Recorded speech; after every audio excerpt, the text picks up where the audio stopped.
आदेश 23 नियम 3 इस पर बात होनी थी और खूब पूछा जाने वाला आदेश 23 नियम 1 भी है और खूब पूछा जाने वाला आदेश 23 नियम 3 भी है। और अगर आप देखेंगे पेपर्स को तो आदेश 22 भी रखा मिलता है और इसके बाद जो आदेश है उनके संबंध में आपसे मेंस में सवाल होता है कि सीपीसी में अंतर्वर्ती आदेश इंटरिम ऑर्डर्स वो किन किन आदेशों में वर्णित, तो आप जिस आदेश को लिखते हो वो आदेश 39 होता है और अगर आप आदेश 39 लिखते हो तो 1/6 उत्तर देते हो क्योंकि 6 आदेश हैं, 6 जिनमें इंटरिम ऑर्डर्स दिए गए हैं। आदेश 24, 25, 26, 38, 39 और 40, 3 उधर हैं और 3 इधर हैं और बीच में 27 से 37 तक स्पेशल सूट। और उन्हें स्पेशल सूट कहते क्यों? इसलिए क्योंकि उन्हें दायर करने की और उनके चलने की प्रक्रिया ये सामान्य वादों से अलग है, इसलिए उन्हें स्पेशल सूट कहा जाता है। जो इंटरिम ऑर्डर्स हैं वो आपके 6 आदेशों में और आप लिखते हैं सिर्फ आदेश 39। अब आप खुद समझ रहे हैं कि ऐसी दशा में यदि आप मूल्यांकन कर रहे हैं कॉपी का तो आप खुद को कितने नंबर देंगे? संपूर्ण का सिर्फ 1/6 भाग अगर आपने लिखा है तो आपको कितना, यानी 5/6 तो आपने छोड़ ही दिया, 5/6 तो लिखा ही नहीं, सिर्फ 1/6 यह लिखा आपने। तो ऐसी दशा में आपको कितने नंबर दिए जाएं ये खुद अंदाज लगाना चाहिए। तो इसलिए आदेशों को देखना जरूरी है और आपने अगर एपीओ का पेपर देखा है तो हमारी बात की सत्यता आपको उसमें दिखाई दे रही होगी। जो पहला दृष्टांत उन्होंने पूछा है वो सीधे इलस्ट्रेशन है, सीधे, और जितनी समस्याएं पूछी हैं उनमें शायद ही कोई हो जो दृष्टांत न हो, बाकी सबके सब दृष्टांत है। इसीलिए हम आपसे कहते हैं कि दृष्टांत छोड़े नहीं जा सकते, उनको एक एक को देखना है और अगर आपने दृष्टांत छोड़े तो फिर भगवान ही मालिक।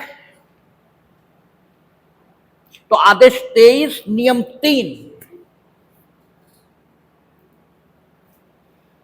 इसे ठीक से देखना है क्योंकि आदेश 23 नियम 1 भी पूछा जाएगा और आदेश 23 नियम 3 भी पूछा जाएगा। और अगर आप एचजेएस के एस्पिरेंट हो रहे हैं तो फिर आपके लिए आदेश 23 नियम 2 भी इंपॉर्टेंट हो जाता है क्योंकि हमने जब एचजेएस दिया तो वही पूछा उन्होंने कि परिसीमा विधि की स्थिति क्या होगी। ठीक है, आप विड्रॉल करेंगे सूट का, विद परमिशन आप कोर्ट करेंगे नया सूट फाइल करने के लिए, तो नए सूट पर परिसीमा विधि इसका क्या असर होगा? तो वो असर आदेश 23 नियम 2 उसी में लिखा है। उसमें उन्होंने कहा कि ये माना जाएगा कि मानो आपने प्रथम सूट दायर ही नहीं किया था,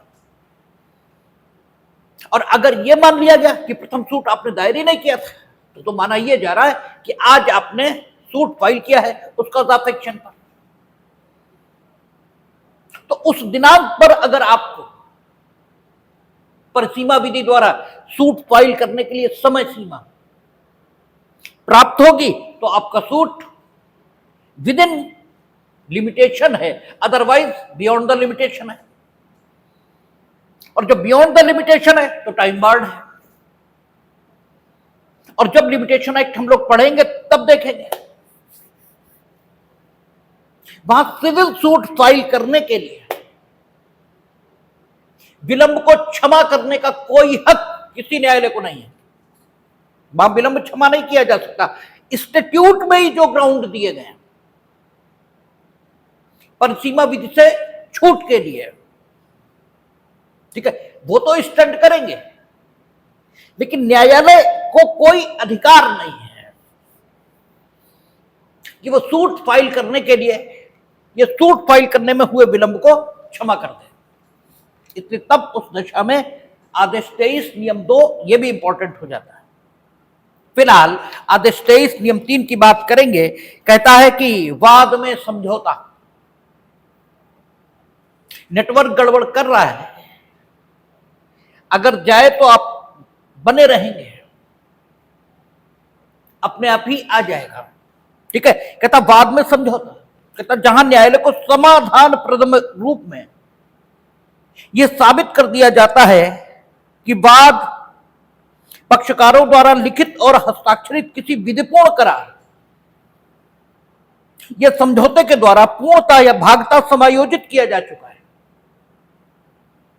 यह जहां प्रतिवादी वाद की पूरी विषय वस्तु के या उसके किसी भाग के संबंध में वादी की तुष्टि कर देता है, वहां न्यायालय ऐसे करार, समझौते या तुष्टि के अभिलिखित किए जाने का आदेश करेगा। और जहां तक कि वह वाद के पक्षकारों से संबंधित है, चाहे करार, समझौते या तुष्टि की विषय वस्तु वही हो या न हो जो कि वाद की विषय वस्तु है, वहां वह तदनुसार डिग्री पारित करेगा। लेकिन समझौता होने की जरूरी क्या है कि न्यायालय को समाधान प्रद रूप में साबित किया जाए कि पक्षकारों के बीच कैसा समझौता हुआ है, लिखित और हस्ताक्षरित। अगर समझौता लिखित और हस्ताक्षरित नहीं हुआ तो आदेश 23 नियम 3 के आधार पर न्यायालय कोई डिग्री पारित नहीं कर सकता। और यही पूछा जाता है, जब प्री में पूछते तो वो यही पूछते समझौता किस ढंग का होना चाहिए, तो लिखित और हस्ताक्षरित। और समझौता विधिपूर्ण ये भी होना चाहिए, ठीक है। कहता है कि किसी विधिपूर्ण करार या समझौते द्वारा, समझौता अगर जबरदस्ती करा लिया गया है तो वो समझौता ये कहा भी नहीं जा सकता, केवल कहने भर को कहा जा सकता है जबरदस्ती समझौता, क्योंकि जो जबरदस्ती कराया जाता है वो समझौता तो कह ही नहीं सकता। लेकिन अगर लिखित और पक्षकारों द्वारा हस्ताक्षरित किसी विधिपूर्ण करार या समझौते के द्वारा पूर्णता या भागता समायोजित किया जा चुका है, यह जहां वाद की पूरी विषय वस्तु के या उसके किसी भाग के संबंध में प्रतिवादी ने वादी की तुष्टि कर दी, इन्हीं समझौता नहीं हुआ, ठीक है। समझौता अलग बात होती है। समझौते में हो सकता है वादी की संपूर्ण संतुष्टि न भी हुई हो। हमने आपको पहले भी कहा कि समझौता जब होता है तो पक्षकार स्वयं तय करते हैं कि वो समझौता किन शर्तों पर करेंगे, और उन शर्तों में जरूरी नहीं है कि वादी की संपूर्ण संतुष्टि हुई हो। और हमने तो आपसे कई बार कहा कि अक्सर तो यह होता है कि समझौते में वही पक्षकार नुकसान में होता है जो न्याय के ठीक है रास्ते पर होता है। अक्सर करके तो वो जो दुष्ट है उसी को फायदा होता है समझौते में। ये आदमी इसलिए कि कौन रोज रोज चक्कर लगाए, जो कुछ है उसी पर समझौता कर लेता है। तो वादी की संतुष्टि अलग बात है और करार या समझौता बिल्कुल अलग बात है, ठीक है। समझौते में तो हो सकता है पूर्ण संतुष्टि न भी हुई हो, आधी अधूरी संतुष्टि पर वादी ने सहमति ये व्यक्त कर दिया, लेकिन सहमति यह स्वतंत्र होनी चाहिए, क्योंकि विधिपूर्ण करार या समझौता, तो या समझौता, समझौते से पहले भी विधिपूर्ण शब्द पढ़ा जाएगा। और अगर ना भी पढ़ें आप ये कहें कि साहब या के बाद हम विधिपूर्ण क्यों पढ़ें, हालांकि पढ़ा जाएगा, लेकिन अगर आप इस जिद पर अड़ते भी हैं तो भी समझौता शब्द अपने में जिस तथ्य स्थिति को डिनोट करता है वो तथ्य स्थिति अपने में यही कहती है कि समझौता स्वतंत्र यही होना चाहिए, क्योंकि जो स्वतंत्र नहीं है वो समझौता हो ही नहीं सकता। तो सीधी बात है कि वादी की संपूर्ण संतुष्टि हुई या नहीं हुई इससे मतलब नहीं है,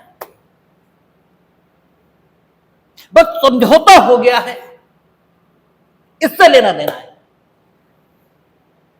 और जो समझौता हुआ उसमें कोई अवैधता यह है नहीं, या उनके बीच कोई विधिपूर्ण करार यह हो गया। आगे उसने स्पष्ट किया है जब हम लोग पूरा पढ़ेंगे कि यह करार भले ही वाद की विषय वस्तु के संबंध में नहीं हुआ, ठीक है, 1976 से पहले ये शब्द नहीं लिखे थे, ये शब्द लिखकर समझौते का क्षेत्र और बढ़ा दिया, क्योंकि समझौता यह विधिपूर्ण करार जो अस्तित्व में आ रहा है इसका जरूरी नहीं है कि वाद की विषय वस्तु इसी के संबंध में वो किया जाए। मकान को लेकर मुकदमा चल रहा है, जो विधिपूर्ण करार हुआ वो ये हुआ कि भाई अगर तुम 2 लाख रुपए हमें दे दो, मकान 1 करोड़ का है, तो हम मुकदमा वापस ले लेंगे। तो जो विधिपूर्ण करार अस्तित्व में आया उसका वाद की विषय वस्तु से कोई लेना देना नहीं। ये कुछ और भी करार की विषय वस्तु हो सकती है, करार की विषय वस्तु क्या है इससे लेना देना नहीं है, ठीक है। करार की विषय वस्तु वाद की विषय वस्तु है या नहीं इससे लेना देना नहीं, बस एक विधिपूर्ण करार, यह विधिपूर्ण समझौता यह मुकदमे के संबंध में हो गया। बस न्यायालय को सिर्फ इतना ही देखना है कि विधिपूर्ण करार या समझौता हुआ, लिखित और हस्ताक्षरित है, बात खत्म हो गई। उस करार या समझौते की विषय वस्तु क्या है इससे न्यायालय को मतलब नहीं है। यदि ऐसा होता है या फिर प्रतिवादी वाद की पूरी विषय वस्तु के संबंध में या उसके किसी भाग के संबंध में वादी की तुष्टि कर दे, हमने कहा ना करार या समझौते में तो जरूरी नहीं है कि वादी की संतुष्टि हो,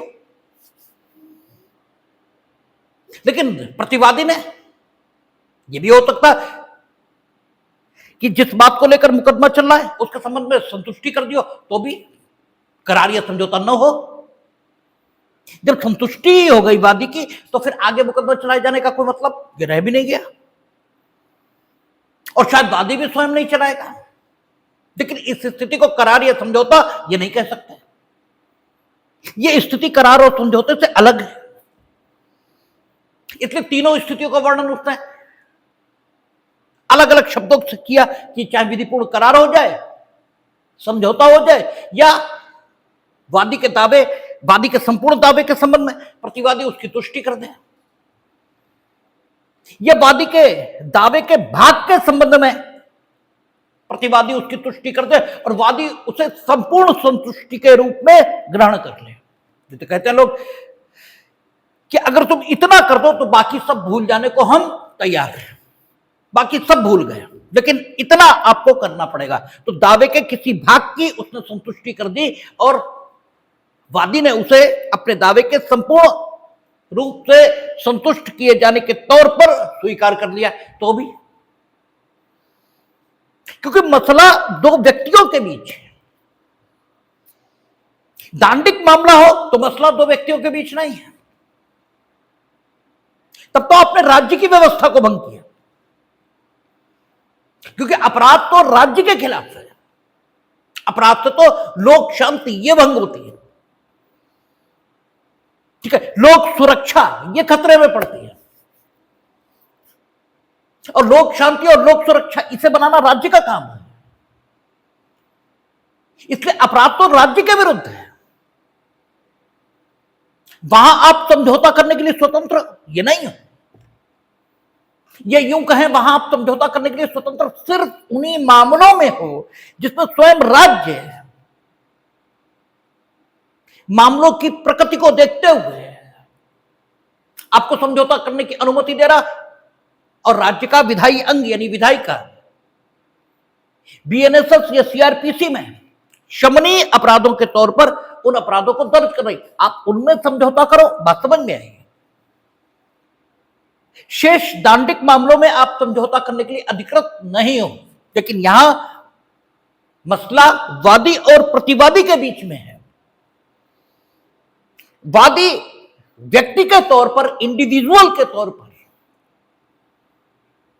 जिन अधिकारों को धारण करता था, व्यक्ति के तौर पर, नागरिक के तौर पर नहीं, व्यक्ति के तौर पर, नागरिक के तौर पर आप जिन अधिकारों को धारण करते हैं वे मूल अधिकार हो सकते हैं या एक नागरिक को प्राप्त अधिकार हो सकते हैं।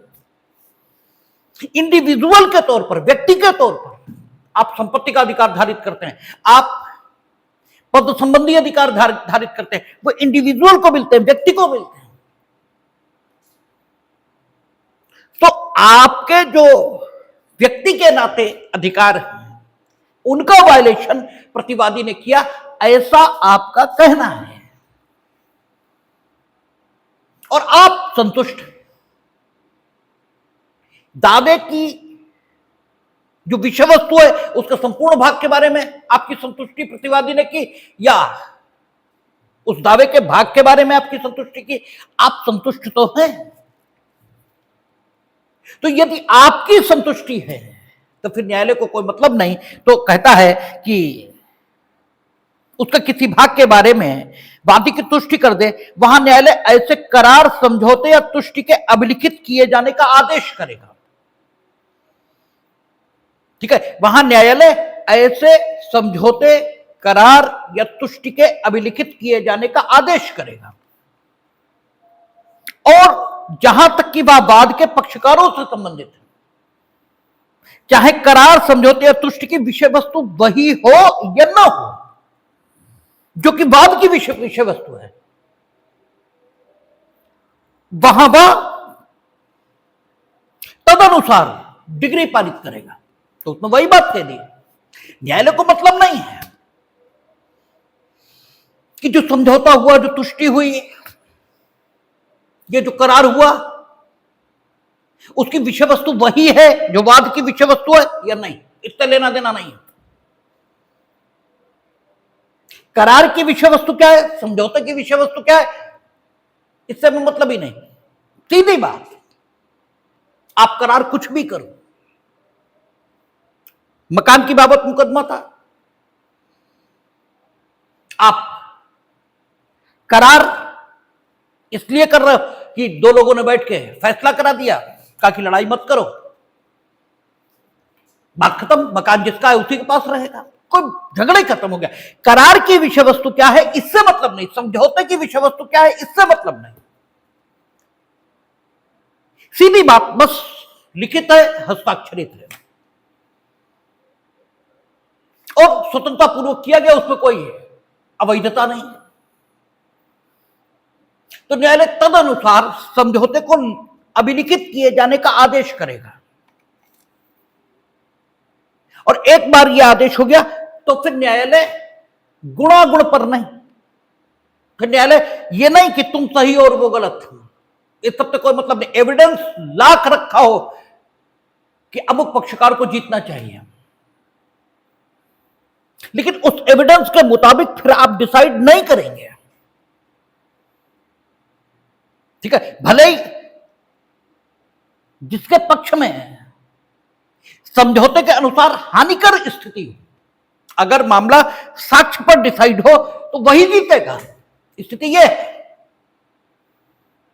लेकिन फिर भी अब मामला गुणागुण पर डिसाइड ही नहीं होगा, मामला मेरिट पर डिसाइड ही नहीं होगा, क्योंकि उसने क्या कह दिया, उसने कहा वहां ठीक है जो कि बात की विषय वस्तु है, वहां तदनुसार डिग्री पारित करेगा, समझौते को अभिलिखित करने का आदेश करेगा और डिग्री तदनुसार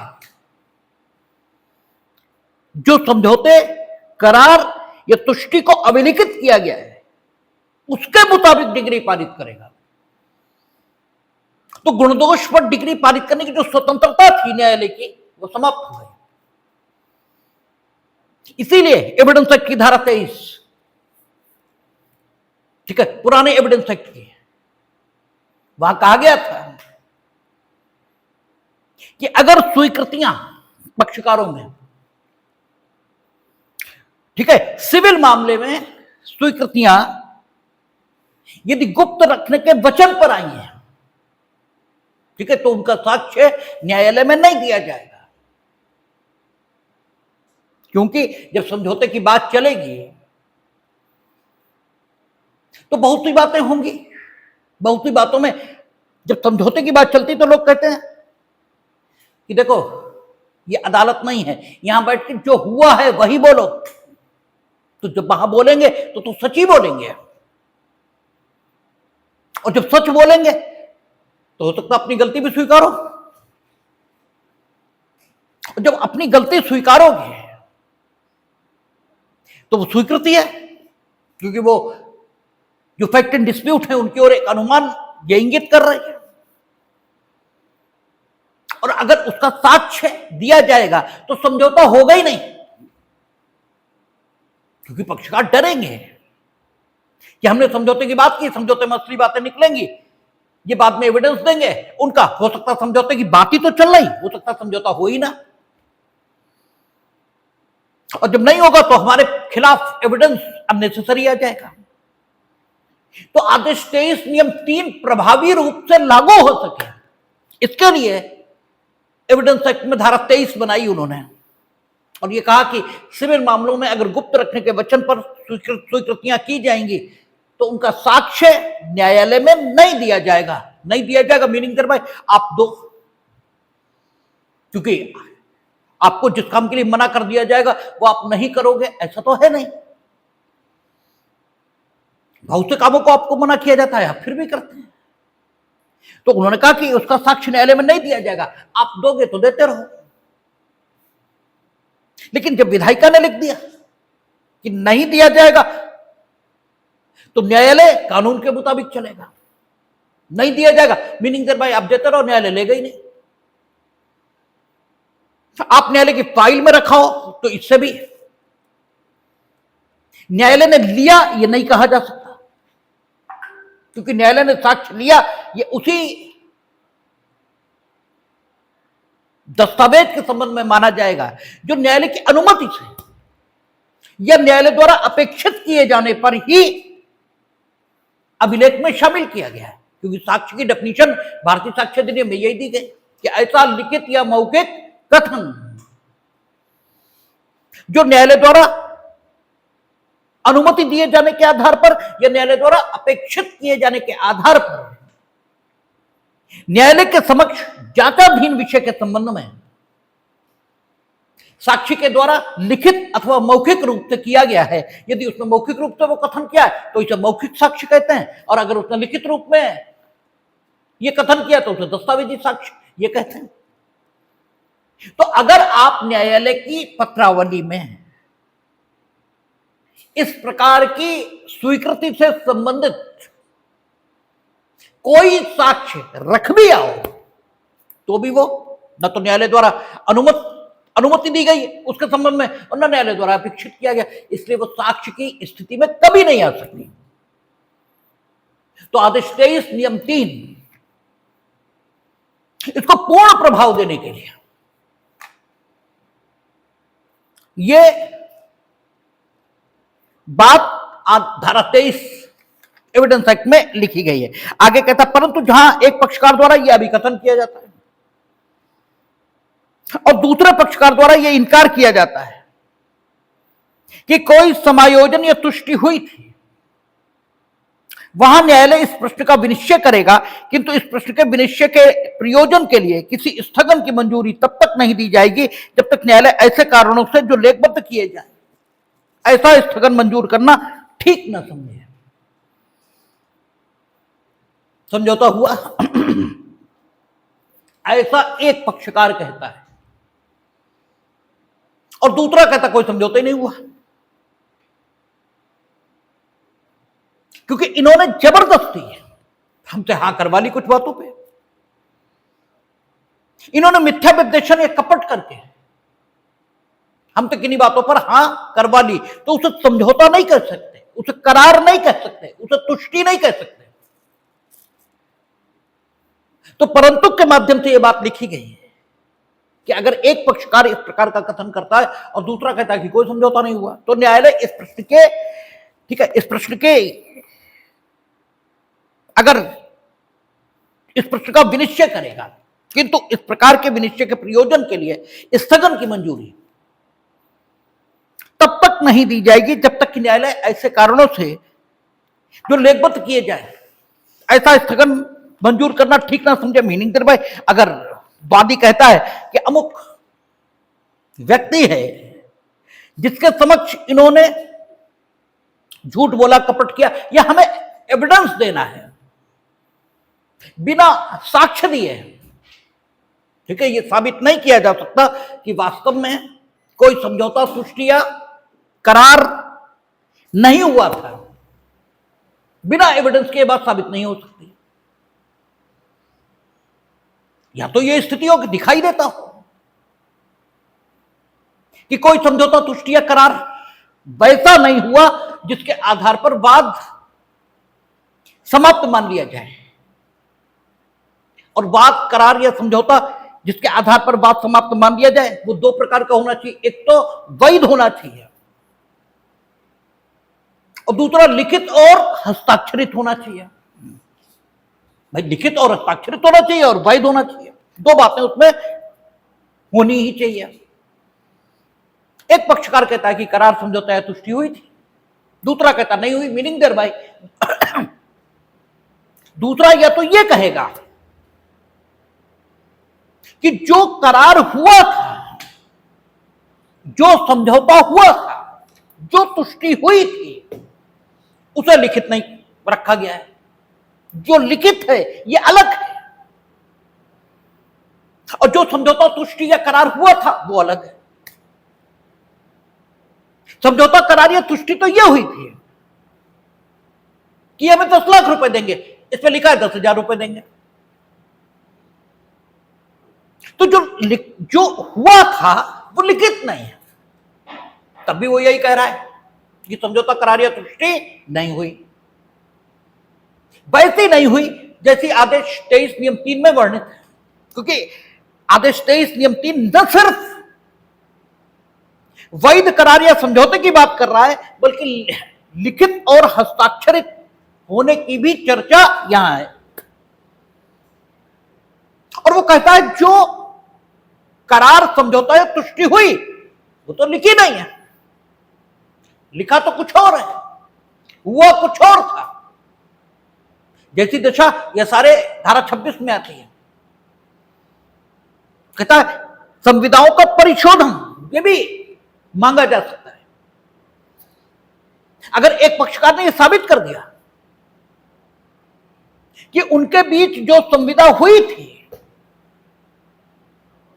उनके बीच जिस आशय की संविदा हुई थी, उस आशय की संविदा ये नहीं है जो सामने रखी है, तो संविदा की जो लिखत है, ठीक है, जो संविदा की डीड है, न्यायालय उसमें परिशोधन कर सकेगा इस प्रकार कि वह लिखित संविदा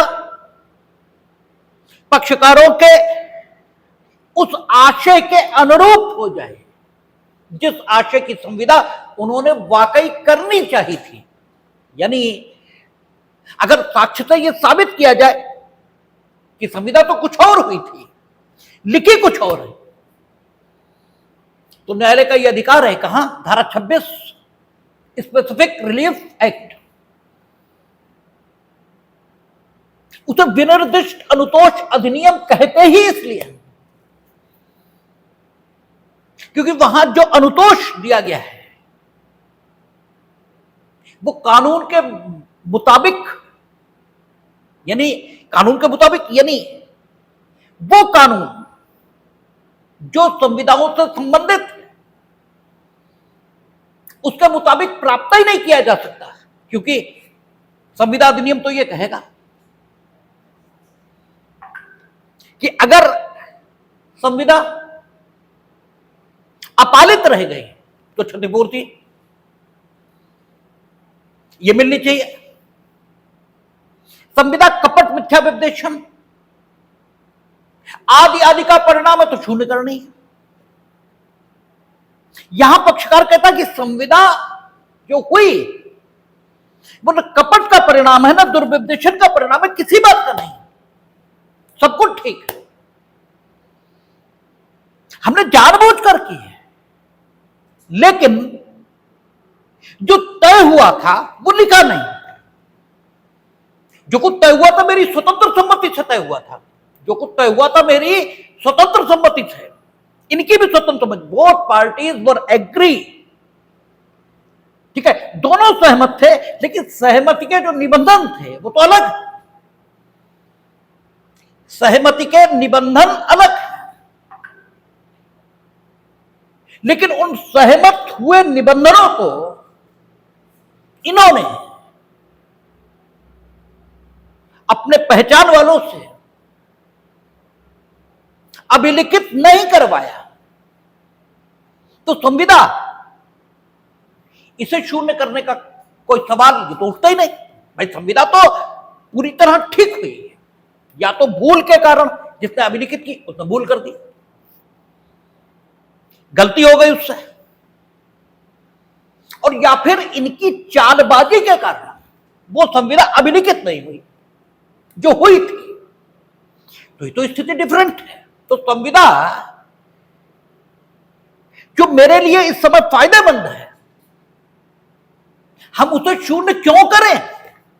वो तो ठीक ही ढंग से की गई, उसमें तो कोई दोष नहीं है, वो तो भारतीय संविदा अधिनियम के मुताबिक जो तरीका बताया गया उसी तरीके से हुई, और उसे अगर हम शून्य करें तो फायदा ही नहीं को हो रहा, क्योंकि या तो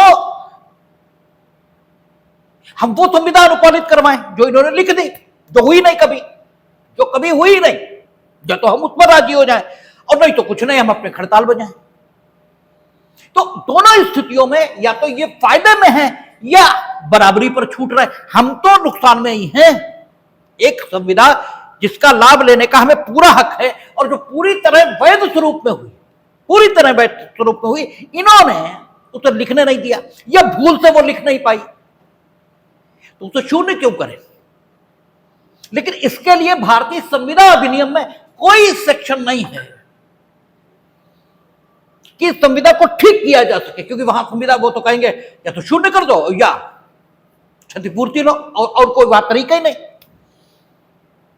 इसलिए एक विनिर्दिष्ट अनुतोष अधिनियम यह पारित करना पड़ा, क्योंकि पूर्ण न्याय उस विधि के मुताबिक हो ही नहीं पा रहा है जो संविधाओं से संबंधित कानून है, उसके मुताबिक पूर्ण न्याय ये नहीं हो पा रहा, क्योंकि न्याय का अर्थ है जो होना चाहिए वो हो, और न्याय अगर ये है कि जो होना चाहिए सो हो, तो फिर जो होना चाहिए वो तो ये कि पक्षकारों के बीच जो संविदा भारतीय संविदा अधिनियम में बताए गए तरीके से हुई थी उसे लागू होना चाहिए, और वो लिखी नहीं। तो अगर साक्ष्य से यह साबित किया जाता है कि वो संविदा जो लिखी नहीं है वाकई हुई थी, तो न्यायालय इस लिखत जो ये जो संविदा की लिखत है, यानी ये जो संविदा लिखित रूप में उसके सामने रखी हुई है, इसे इस प्रकार संशोधित कर देगा कि ये पक्षकारों के आशय के अनुरूप हो जाए, उस आशय के जिस आशय से उन्होंने संविदा की थी, अर्थात वो जो हुई थी उसी को यहां लिख दिया जाएगा। और फिर अगर संविधाओं के विनिर्दिष्ट अनुपालन की मांग पक्षकार कर रहे हैं तो संविधाओं को विनिर्दिष्ट रूप से अनुपालित भी करवाया जा सकता है, भी कह रहा हूं, ही नहीं, क्योंकि किन संविधाओं का विनिर्दिष्ट अनुपालन कराया जाएगा और किन संविधाओं का विनिर्दिष्ट अनुपालन नहीं कराया जाएगा, दोनों बातें आपका विनिर्दिष्ट अनुतोष अधिनियम में लिखी हुई है। तो संविदा अगर उस श्रेणी की हुई जिस श्रेणी का विनिर्दिष्ट अनुपालन कराया जाता है, तो पक्षकारों के मांग करने पर उसका विनिर्दिष्ट अनुपालन भी हो सकता है। तो ठीक वही स्थिति यहां है। एक पक्षकार कहता है कि समझौता करार या तुष्टि हुई, एक पक्षकार कहता है समझौता करार या तुष्टि हुई है,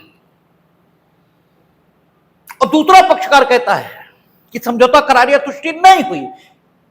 समझौता करार या तुष्टि नहीं हुई जब वो ये कहेगा, मीनिंग भाई वो दो बातों को कहेगा, दो बातों कहेगा, ये दो यूं कहे कि दो बातों में से एक बात को कहेगा। वो कहेगा समझौता करार या तुष्टि या तो हुई ही नहीं जबरदस्ती ने हम तक, ठीक है ना, यानी प्रपीड़न, असम्य कसर, कपट, इसके प्रयोग से इन्होंने समझौता करार या तुष्टि प्राप्त कर ली, ठीक है। या तो वो ये कहेगा, और यह ये कहेगा कि जो करार समझौता या तुष्टि हुई थी वो करार समझौता या तुष्टि ये नहीं है जो लिखी हुई है, ठीक है। या तो ये कहेगा कि वो ये नहीं है जो लिखित रूप में सामने मौजूद है, ये वो नहीं है, और या फिर वो ये भी कह सकता है कि लिखित करार समझौता या तुष्टि तो हुई थी किंतु ये हस्ताक्षर मेरे नहीं है, ठीक है ना। लिखित और हस्ताक्षरित करार समझौता या तुष्टि ये होनी चाहिए, और अगर ऐसा इनकार एक पक्षकार के द्वारा किया जाता है तो न्यायालय इस प्रश्न का विनिश्चय करेगा। अब जब विनिश्चय करेगा, जो लिख दिया, इसका मतलब यह हुआ कि इस प्रश्न का विनिश्चय करते समय न्यायालय न्यायिक कृत्य करेगा, ठीक है। हमने आपसे कहा था जुडिशियल एक्ट और मिनिस्टीरियल एक्ट, इनके बीच अंतर होता है। यह अंतर समझना इसलिए भी जरूरी है क्योंकि इसके जस्ट बाद आएगा कमीशन का जारी किया जाना। उसमें मिनिस्टीरियल एक्ट करने के लिए कमीशन जारी किया जा सकता है अनुसचिवीय काम करने के लिए। अनुसचिवीय काम का मतलब क्या होता है? आप सिर्फ सचिव के तौर पर काम कर रहे हैं, सिर्फ सचिव के तौर पर, ठीक है। सचिव सलाह दे सकता है किंतु करेगा वही जो आदेश मिलेगा। सोचने समझने की कोई अनुमति सचिव को नहीं होती। अनुसचिवीय काम का मतलब यह हुआ आपको बोला जा रहा है, जैसा बोला जा रहा वैसा लिख दीजिए, जैसा बोला जा रहा वैसा करिए। You are not allowed to apply your mind, ठीक है। आप अपने दिमाग के प्रयोग के लिए अलाउ नहीं है, अनुज्ञात नहीं है, अनुमित नहीं है। और जुडिशियल एक्ट का मतलब, न्यायिक कृत्य का मतलब, दोनों पक्षों की बात सुनकर उपलब्ध साक्ष्य के आधार पर यह डिसाइड किया जाएगा किसकी बात सही है, ठीक है। यह न्यायिक कृत्य है। तो उसने कहा कि जब एक पक्ष यह कहे कि समझौता करार या तुष्टि हुई थी और दूसरा कहे कि समझौता करार या तुष्टि नहीं हुई थी, तो फिर स्थिति क्या होगी कि न्यायालय इस प्रश्न का विनिश्चय करेगा कि कोई करार, कोई समझौता, कोई तुष्टि हुई थी या नहीं हुआ, ठीक है। कोई करार, कोई समझौता या तुष्टि हुई थी या नहीं हुई थी, मीनिंग भाई वैसा करार, वैसा समझौता और वैसी तुष्टि जैसी, ठीक है, जैसी आदेश 23 नियम 3 में उल्लिखित है, ठीक है। वैसा करार, वैसी समझौता और वैसी तुष्टि हुई थी या नहीं, और अगर वो पाता है कि वैसा करार, वैसा समझौता और वैसी तुष्टि हुई थी, तो वो इस आदेश को, ठीक है, इस करार या समझौते या तुष्टि को अभिलिखित करने के लिए आदेश देगा, ठीक है, अभिलिखित करने के लिए आदेश देगा। और जब ये आदेश वो करेगा तब इसके तदनुसार डिग्री पारित होगी, ठीक है। करार, समझौते या तुष्टि को या तो जब वो विनिश्चय करेगा तो ये तो दो बातों में से एक बात पाएगा कि ऐसा कोई करार, समझौता या तुष्टि हुई थी तो अभिलिखित करने का आदेश दे देगा, और अगर अभिलिखित करने का आदेश दिया तो तदनुसार डिग्री। भले ही मामले में उपलब्ध साक्ष्य कुछ भी कहता हो, लेकिन डिग्री तदनुसार, समझौता करार या तुष्टि के मुताबिक, साक्ष्य के मुताबिक नहीं। और या फिर वो ये पाएगा कि दूसरे पक्षकार की बात सही है, तब करार, समझौता या तुष्टि इसे अभिलिखित न करने का आदेश ये पारित करेगा, ठीक है ना। और तब तदनुसार डिग्री नहीं होगी, ठीक है। इसका मतलब ये आदेश बड़ा महत्वपूर्ण हो गया। असल महत्व किसका आया? इस आदेश का आया, ठीक है, जिसे करार, समझौता या तुष्टि को अभिलिखित किए जाने या न किए जाने के संबंध में न्यायालय पारित करेगा, ठीक है ना। अगर उसने करार, समझौता या तुष्टि अभिलिखित करने का आदेश पारित कर दिया तो तदनुसार डिग्री आएगी, ठीक है। फिर साक्ष्य कुछ भी कहता हो, डिग्री तदनुसार होगी, समझौता, करार या तुष्टि के मुताबिक। और अगर उसने कह दिया कि करार, समझौता या तुष्टि अभिलिखित न की जाए, इसका मतलब क्या हुआ? सूट अब मेरिट पर डिसाइड होगा, ठीक है। अब क्या, कैसे डिसाइड होगा? सूट मेरिट पर डिसाइड होगा। मेरिट पर डिसाइड होगा मीनिंग देयर बाय गुणदोष पर डिसाइड होगा। गुणदोष पर डिसाइड होगा मतलब साक्ष्य पर डिसाइड होगा। और अगर साक्ष्य पर डिसाइड हुआ तो तुम्हें अपील मिलेगी ही मिलेगी, ठीक है। साक्ष्य पर डिसाइड हुआ तो अपील मिलेगी, ठीक है। इसका मतलब यह हुआ कि अगर न्यायालय ने इस तथ्य से इनकार कर दिया कि करार, समझौता या तुष्टि अभिलिखित की जाए, इस तथ्य से इनकार किया न्यायालय ने, तो आपका कोई बहुत बड़ा नुकसान हो गया, ऐसा बिल्कुल भी नहीं है। क्या नुकसान हुआ? कुछ भी तो नहीं हुआ भाई। न्यायालय ने यह कहा कि करार, आपने यह कहा कि करार, समझौता या तुष्टि हुई थी, दूसरे पक्षकार ने कहा कि करार, समझौता, तुष्टि नहीं हुई थी। न्यायालय ने विनिश्चय किया, उसने यह पाया कि करार, समझौता या तुष्टि नहीं हुई थी, वैसी जैसी आदेश नियम 3 में उल्लिखित है। तो तुम्हें नुकसान क्या हो गया ये बताइए? कुछ भी तो नहीं हुआ भाई। करार, समझौता, तुष्टि अभिलिखित नहीं की गई, ठीक है, वैसी जैसे आदेश नियम 3 में उल्लिखित है, यही तो कह रहा है न्यायालय। तो क्या होगा? गुणदोष पर डिसाइड होगा। और जब तुम मुकदमा लड़ने आए थे तो तुम्हें मालूम था कि करार, समझौता, तुष्टि इसमें हो जाएगी? ये तो नहीं मालूम था ना। तुम्हारी जो अपनी बात हो कहो भाई, तुम्हारे पास जो साक्ष्य रखो, डिसाइड होगा। और वो जो डिसाइड होगा वो डिग्री होगी, और प्रत्येक डिग्री की 2 अपील है। तो तुम्हारा नुकसान क्या हो गया भाई? क्या नुकसान हो गया? इसलिए इस आदेश की जो करार, समझौता या डिग्री, जो करार, समझौता या तुष्टि को अभिलिखित करने या न करने के संबंध में न्यायालय द्वारा पारित किया जाएगा, इसकी कोई अपील नहीं होगी, ठीक है। इसकी कोई अपील नहीं होगी क्योंकि यह आदेश है, ठीक है। और आदेशों में सिर्फ अपील तभी हो सकती है जब वो अपील योग्य आदेशों की जो सूची धारा 104 में दी गई है उसमें शामिल हो, ठीक है ना। और यह आदेश वहां शामिल नहीं है, ठीक है ना। इसलिए इस आदेश की कोई अपील नहीं होगी, ठीक है ना, क्योंकि इसकी अपील होने का कोई मतलब भी नहीं है। तो क्यों हो? नुकसान क्या हुआ? नुकसान तो कोई हुआ नहीं। हां, यह ठीक है कि अगर आदेश यह हो जाए कि करार, समझौता या तुष्टि हुई थी और अभिलिखित किया जाए करार, समझौता और तुष्टि, ठीक है ना।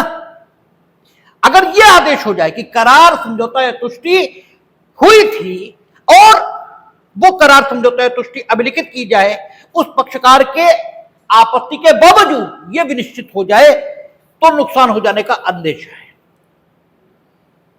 अगर आपने गलत डिसाइड कर दिया कि करार, समझौता या तुष्टि हुई थी, इनफैक्ट नहीं हुई थी, आपने डिसाइड कर दिया हुई थी, ठीक है ना, तो वो पक्षकार जो शिकायत कर रहा था कि कोई करार, कोई समझौता या तुष्टि नहीं हुई थी, उसे वाकई नुकसान हो जाएगा, ठीक है।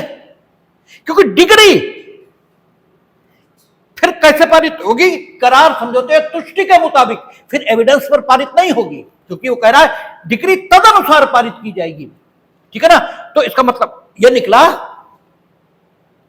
कि अब इस पक्षकार के पक्ष में भले ही एविडेंस हो, फिर भी डिग्री करार, समझौते या तुष्टि के मुताबिक आएगी, कहता है कि करार, डिग्री या समझौता हुआ ही नहीं था, करार, समझौता या तुष्टि हुई नहीं थी, और आपने डिसाइड करके रख दिया, और आप हमेशा सही डिसाइड करेंगे, कोई जरूरी नहीं। तो इसका नुकसान हो सकता है। इस नुकसान को बचाने के लिए आप पढ़ेंगे धारा 96 सबसेक्शन 3, खूब पूछा जाता है, खूब। वहां लिखा है सहमति की डिग्री की भी 2 अपीलें होंगी। ठीक है, सहमति की डिग्री की भी। हालांकि अलग से ये लिखने की जरूरत नहीं, क्योंकि 96(1) में लिखा है प्रत्येक डिग्री अपील योग्य है, प्रत्येक डिग्री अपील योग्य है। 96(1) में ये लिखने के बावजूद 96(3) में इसीलिए इसे लिखा, ठीक है, कि प्रत्येक डिग्री अपील योग्य, और 96(3) में कहता है समझौते की डिग्री भी अपील योग्य। लेकिन यह आदेश अपील योग्य नहीं है, ठीक है ना। हां, यह ठीक है कि जब समझौते की डिग्री आपने पारित कर दी, तो वो पक्षकार, ठीक है, जो ये कहता है समझौता करार या तुष्टि आपने गलत अभिलिखित कर दी, ठीक है ना, वो तो कह रहा है गलत लिख ली, आपने भी निश्चित कर दिया कि सही है, और तदनुसार डिग्री पारित कर दी। तब जब वो समझौते की डिग्री की अपील करेगा, ये वाला पक्षकार, ठीक है ना, जो शिकायत कर रहा था, तब इस आदेश को, जो समझौता डिग्री या आदेश को अभिलिखित करने के संबंध में न्यायालय ने पारित किया था, ठीक है ना, इस आदेश को, ठीक है, अपील के ग्राउंड के तौर पर वर्णित कर सकता है। आदेश 41 जब हम लोग पढ़ेंगे तो वहां नियम 1A आएगा, ठीक है ना, उस नियम 1A के आधार पर, और वहां यह प्रश्न उठा सकेगा अपील न्यायालय के समक्ष की समझौता करार या तुष्टि गलत अभिलिखित कर ली, ठीक है ना, लेकिन यह आदेश स्वयं में अपील योग्य नहीं है, ठीक है ना, अपील योग्य नहीं है। लेकिन क्या रिवीजन ये हो सकता है? यस, रिवीजन हो सकता है, ठीक है ना, क्योंकि रिवीजन के संबंध में जब हम लोग पहुंचेंगे 115 पर तब देखेंगे, लेकिन कुछ हम लोग सीआरपीसी में देख चुके हैं, ठीक है, और रिवीजन के जो मूल आधार हैं वो सिविल और क्रिमिनल के दोनों के एक है, ऐसा कहना ठीक नहीं है, लेकिन एक सिमिलरिटी दोनों में पाई जाती है कि अगर अंतिम आदेश है या आदेश ऐसा है जिसका प्रभाव ऐसा है कि पक्षकारों के अधिकार अंतिम रूप से डिसाइड हो जाएंगे, भले ही आदेश अंतिम नहीं है, लेकिन ऐसा है कि उससे पक्षकारों के अधिकार अंतिम रूप से डिसाइड हो सकते हैं, या वो अंतर्वर्ती नहीं बल्कि मध्यवर्ती है, तो उसका रिवीजन हो जाएगा। रिवीजन के ग्राउंड कौन से होंगे? वो क्रिमिनल में अलग हैं और सिविल में अलग है। सिविल में जो ग्राउंड है वो न्यायालय ने अपने निहित अधिकारिता का प्रयोग नहीं किया, जो अधिकारिता न्यायालय में निहित नहीं थी उसका प्रयोग कर लिया, अपने निहित अधिकारिता का अनियमित उपयोग किया, ये 3 आधार। और क्रिमिनल में रिवीजन अलग आधारों पर है, शुद्धता, वैधता और औचित्य, एवं अवर न्यायालय की कार्यवाहियों की नियमितता, ये वहां ग्राउंड है। ग्राउंड क्या होता है, सारी चीजें क्या होती है, ये पहले हम बता भी चुके, आगे जब प्रसंग होगा तो बताएंगे भी, फिलहाल मोटे मोटे में आप समझ लेंगे। तो चूंकि इस आदेश को अगर न्यायालय ने अभिलिखित कर लिया कि करार, समझौता या तुष्टि को अभिलिखित किया जाए,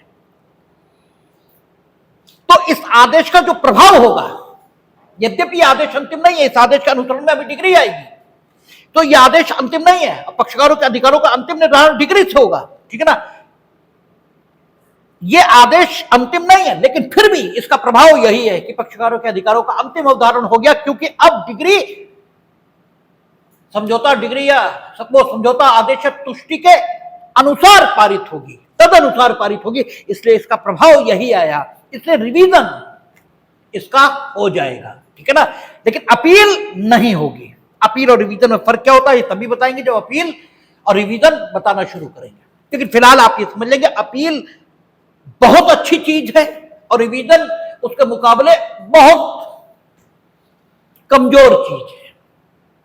इसका अंदाजा आप ऐसे ही लगा ले, अपील आपका अधिकार होता है, यानी आपका दुश्मन भी जज बनकर बैठा है तो मना नहीं कर पाएगा अपील के लिए। अपील आपका अधिकार है, रिवीजन न्यायालय का विवेकाधिकार है। ठीक है, पहले न्यायालय आपसे पूछेगा क्यों सुने, और जब आप संतुष्ट कर दोगे कि इसलिए सुनो, तभी सुनेगा। तो दोनों बातों के अंतर को इस एक लाइन से समझा जा सकता है कि अपील बेहतर रेमेडी है, रिवीजन उतनी बेहतर रेमेडी नहीं है।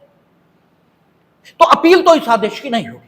अच्छा, आगे कहता है स्पष्टीकरण। हालांकि इस स्पष्टीकरण की कोई जरूरत नहीं, क्योंकि वैध करार पहले के दिया है। ठीक है, कहता कोई ऐसा करार या समझौता जो भारतीय संविधान अधिनियम 1872 के अधीन शून्य या शून्यकरणीय है, इस नियम के अर्थ में विधिपूर्ण नहीं समझा जाएगा। इस स्पष्टीकरण की कोई जरूरत नहीं है। लेकिन जो कुछ यहां लिखा है वो पूर्व में अगर आप विधिपूर्ण करार या समझौता इन शब्दों की व्याख्या करोगे तो वो वही आएगी।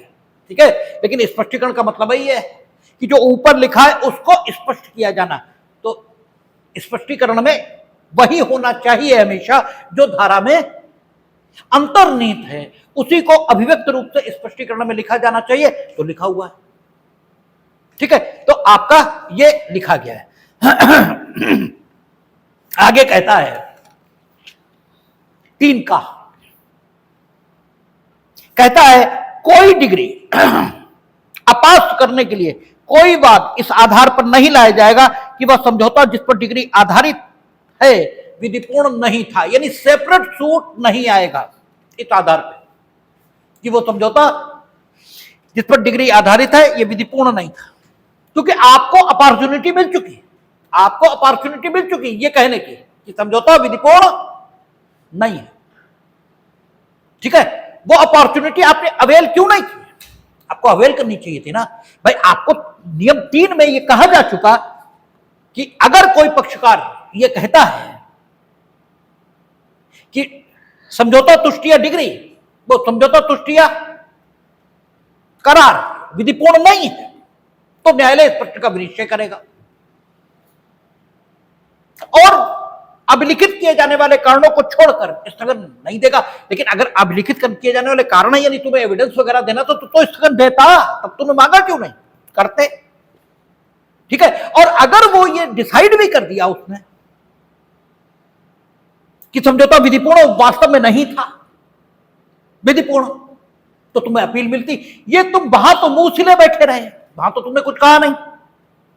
ठीक है, वहां तो तुमने कुछ कहा नहीं, क्योंकि तुम कहते तो 2 बातें होती ना भाई, 2 ही बातें तो होती।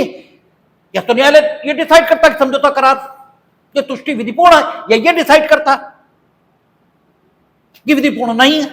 2 ही बातें तो हो सकती थी। अगर वो ये डिसाइड करता कि विधिपूर्ण है तो तदनुसार डिग्री पारित करता, उसकी तुम्हें अपील मिलती। और अपील के नियम 1A आदेश 41 नियम 1A के मुताबिक तुम इस समझौते को भी चुनौती अपील न्यायालय में दे सकते थे, वो तो तुमने किया नहीं। और यह न्यायालय ये डिसाइड कर देता कि नहीं, ठीक है, विधिपूर्ण वाकई नहीं है, तो आगे चल पड़ता मसला। ठीक है, आगे चल पड़ता तो मेरिट पर डिसाइड होता, लेकिन तुम्हें रिवीजन भी मिलता। अगर वाकई विधिपूर्ण था, ठीक है, और गलत, तो ठीक है आप चले जाओ रिवीजन में। और मानो रिवीजन में भी गलत डिसाइड हो जाता तो क्या होता? मेरिट पे डिसाइड हो जाता। ठीक है, तो तुम वहां कुछ भी नहीं बोले।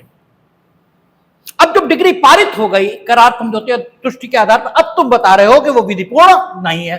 क्यों? क्योंकि अब तुम्हें लग रहा है कि समझौता करके हम गलती कर गए, अगर मेरिट पे लड़ते तो हमें ज्यादा फायदा हो जाता। ठीक है, अब तुम्हें यह लग रहा है कि मेरिट पे लड़ते तो ज्यादा फायदा होता।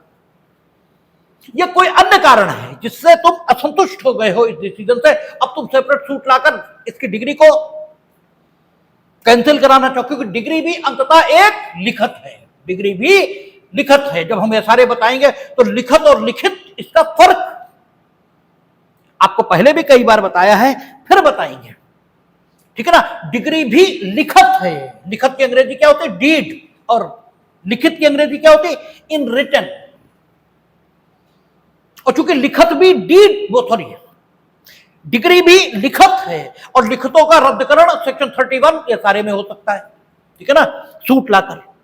तो अगर अब इस डिग्री को तुम रद्द कराना चाहो, ये नहीं होगा।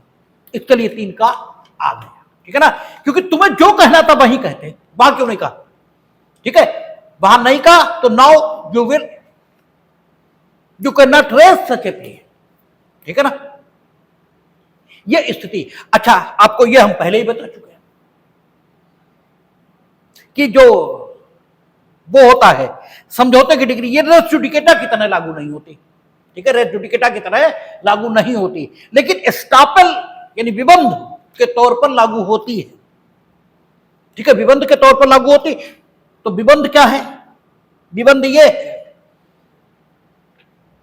कि आपने एक बार कुछ कहा, एक बार आपने कुछ कहा, आपने एक बार कोई कार्य घोषणा या लोप किया, आपने एक बार कोई कार्य घोषणा या लोप किया, और उस कार्य घोषणा या लोप पर दूसरे ने विश्वास किया।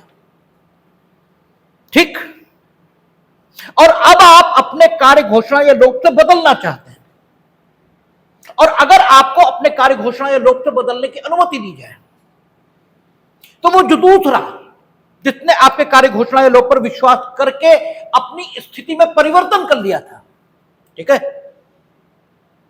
उसकी स्थिति हानिकर हो जाएगी। ये स्थिति है। तो अब आपको अपने कार्य घोषणा या लोप से बदलने नहीं दिया जाएगा। ठीक, समझौते की डिग्री रेस जुडिकेटा की तरह लागू नहीं होती, क्योंकि एक टेक्निकल रूल आड़े आ जाता है।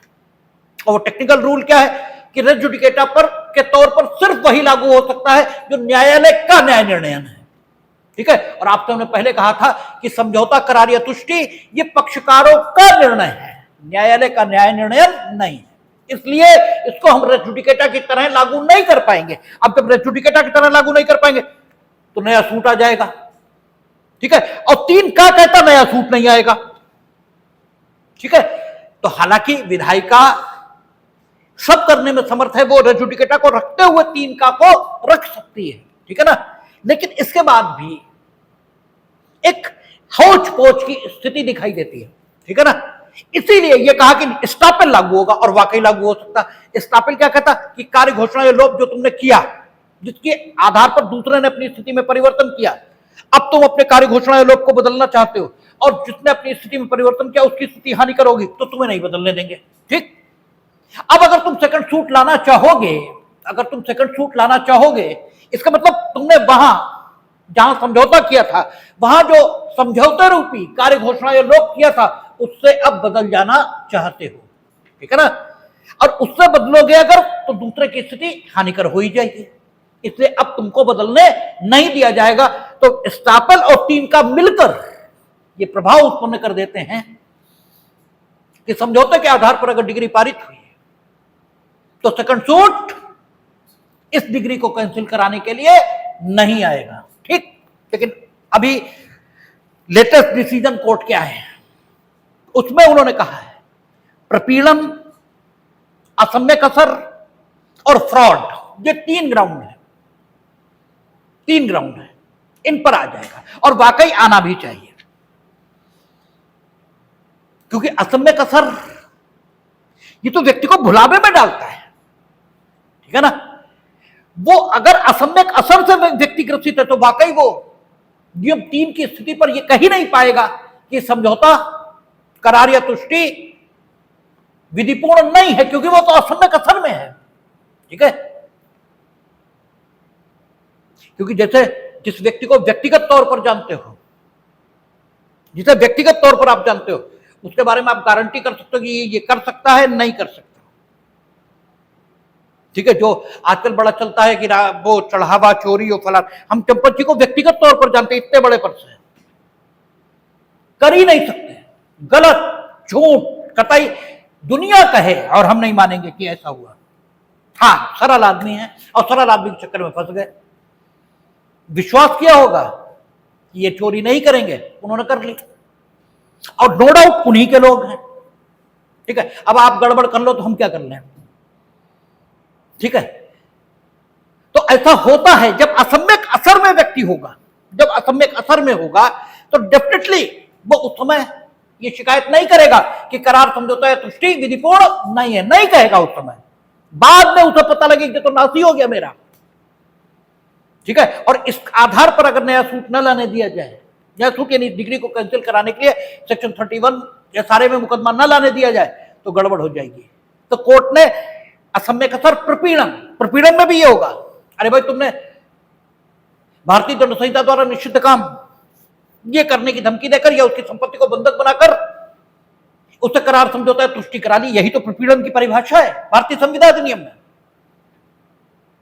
और ये धमकियां और ये संपत्ति का बंधक बनाया जाना उस क्षण भी जारी था जिस क्षण न्यायालय ने प्रश्न किया था आदेश 23 नियम 3 में, ठीक है ना।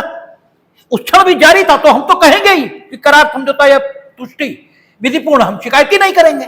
और हम शिकायत जब नहीं करेंगे तो तदनुसार डिग्री हो जाएगी और फिर 3 का की वर्जना आ जाएगी। लेकिन मेरे साथ तो अन्याय हो गया, इसलिए न्यायालय ने स्वीकार किया प्रपीड़न, असम्यक असर और फ्रॉड, कपट, ये 3 ग्राउंड हैं जिनके आधार पर 3 का के होते हुए भी,